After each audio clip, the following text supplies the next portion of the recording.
Right breaking news చూస్తున్నాం. పలు కేసుల్లో రిమాండ్ ఖైదీగా ఉన్న వల్లభనేని వంశీ ఆయుష్ హాస్పిటల్ నుండి డిశ్చార్జ్ అయ్యారు. మెడికల్ కండిషన్ బెయిల్ గడువు ముగియడంతో తిరిగి విజయవాడ జిల్లా జైలుకు తరలించారు.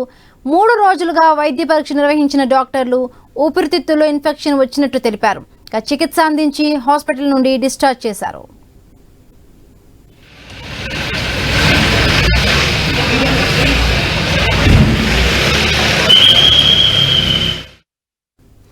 ఇక ఆయుష్ హాస్పిటల్ నుండి వల్లభనేని వంశీ డిశ్చార్జ్ అయినట్టుగా తెలుస్తోంది. ఇక మెడికల్ కండిషన్ బెయిల్ ముగియడంతో మళ్ళీ విజయవాడ జిల్లా కోర్టుకు చేరుకున్నట్టుగా కూడా ఐ న్యూస్ విజువల్స్ లో క్లియర్ గా మనం చూస్తున్నాం. రైట్, దీనికి సంబంధించి మరిన్ని పూర్తి అప్డేట్స్ మా కరెస్పాండెంట్ విజయవాడ నుంచి కాంతి అందిస్తారు. కాంతి.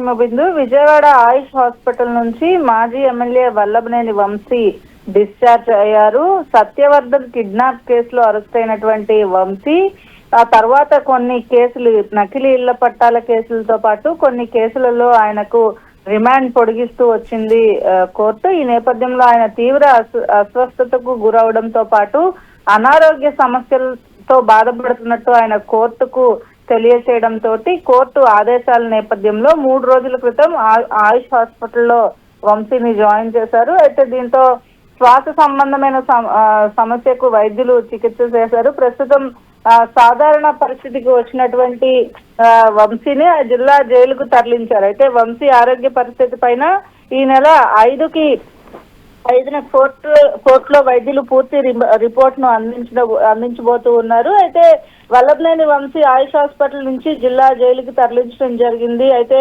4వ అంతస్తులోని సూపర్ డీలక్స్ రూమ్ లో ఉంచినట్లుగా సమాచారం. మొదట కోవిడ్ కి సంబంధించినటువంటి ఆర్టీపీసీఆర్ టెస్ట్ చేసినటువంటి డాక్టర్లు కోవిడ్ టెస్ట్ నెగిటివ్ రావడంతో ఊపిరి పీల్చుకున్నారు. తర్వాత 3 రోజులుగా వంశీకి పల్మనాలజీ, అలాగే జనరల్ మెడిసిన్ మరియు కార్డియాలజీకి సంబంధించినటువంటి టెస్టులను డాక్టర్స్ చేయడం జరిగింది. ఊపిరితిత్తుల్లో ఉన్నటువంటి ఇన్ఫెక్షన్ వల్ల నీరు చేరుకుని వంశీకి శ్వాసకోశ సంబంధమైనటువంటి ఇబ్బంది ఏర్పడినట్లుగా డాక్టర్లు చెప్పారు. అయితే వంశీ ఐసీయూలో లేనందున ఆరోగ్యం కుదుట పడేందుకు స్లీప్ మెడిసిన్ ఇచ్చి డిశ్చార్జ్ చేసినట్లుగా డాక్టర్స్ చెప్తూ ఉన్నారు. ఈ నేపథ్యంలో 3 రోజులు పాటు పోలీసు పర్యవేక్షణలోనే ఆయుష్ హాస్పిటల్లో ఆయనకు చికిత్స అందించడం జరిగింది. అయితే మళ్ళీ విజయవాడ జిల్లా జైలుకైతే తరలించారు. ఈ నెల 5వ తేదీన కోర్టుకి ఈ పూర్తి వైద్యులు ఇచ్చినటువంటి పూర్తి రిపోర్ట్ ను అందించబోతూ ఉన్నారు. అయితే ఈ కేసుకి సంబంధించి కొన్ని కేసులు ఏదైతే జిల్లా జైల్లో ఆయన ఉన్నారో దానికోసం లోతుగా విచారణ కోసం కస్టడీకి తీసుకొని విచారించాలని చెప్పి కూడా పోలీసులు భావిస్తున్నారు. ఈ నేపథ్యంలో అస్వస్థతకు గురి కావడంతో మధ్యలో ఏదైతే కస్టడీ అంశం అనేది కోర్టు పక్కన పెట్టడం జరిగింది. 5వ తేదీ మెడికల్ రిపోర్ట్ తర్వాత కోర్టు రిమాండ్ ను పొడిగిస్తుందా, లేకపోతే బెయిల్ మంజూరు చేస్తుందా, లేదా తిరిగి కస్టడీకి కొన్ని కేసుల్లో ఉన్నారు కాబట్టి తిరిగి కస్టడీకి ఇస్తుందా అనేది అయితే వేచి చూడాల్సిన పరిస్థితి ఉంది. Himabindu. Right, thank you Kanthi, thanks for the updates.